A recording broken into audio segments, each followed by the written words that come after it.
Hey Musical Explorers, I'm Chen Lo. I'm Asanté. And we are Soul Science Lab. And we're really excited that you're gonna be learning hip hop with us. So I'm from New Orleans, Louisiana. If you've ever heard of New Orleans, you know it's the birthplace of jazz.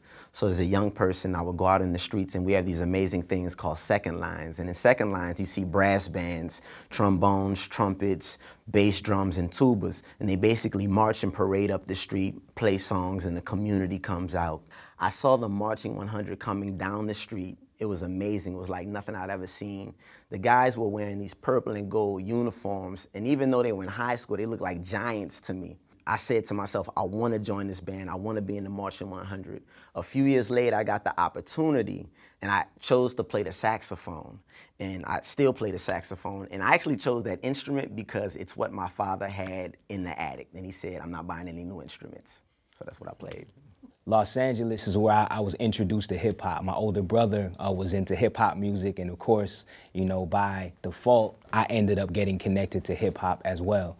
He tried rapping, and naturally, I wanted to do the same thing, and so it inspired me to write my first rhyme. I actually performed it for my grandmother. She loved it. She said, I don't necessarily know what you're doing, but whatever it is, you're good at it, and you should keep going.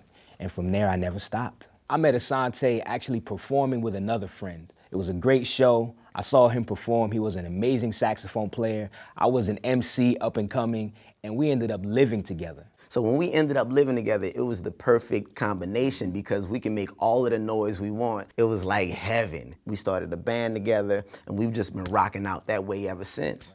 Soul Science Lab, you want to know what the name means, and I'm happy you do. Let's start with soul. Soul has to do with feeling, emotion, expression, that thing you feel when you hear a great piece of music or even when you see a beautiful sunset.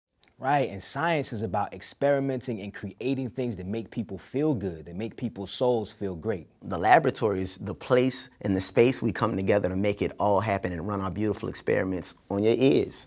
Hip-hop is a magnificent culture that's global. It's a phenomenon. Hip-hop is magic and fun. It's a way to take your speech, anything you're thinking about or want to say, add some rhythm to it, and you got a song. So you might already know that hip-hop music was born in the Bronx in 1973 at this epic block party.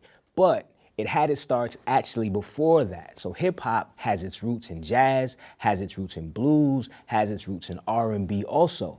But even further back, hip-hop rhythms were born in West Africa, in countries like Senegal, in Mali, and in Ghana. Hip-hop is really just the newest form of black music. A lot of music programs weren't happening in school, so people basically had to make their own music programs with the technology and the equipment they found, turntables and microphones. And it was a way to be creative and do something productive and spread good qualities and values in the community. Hip-hop continues to be a thing, a music, a technology that can transform people's lives. I mean, look, it's transformed our lives, and we think it can transform your life too if you give it a chance. I hope you've enjoyed yourself, and I hope you've learned something too. And now it's your turn to create something fun, exciting, and new. Hip-hop parade, ho, hey.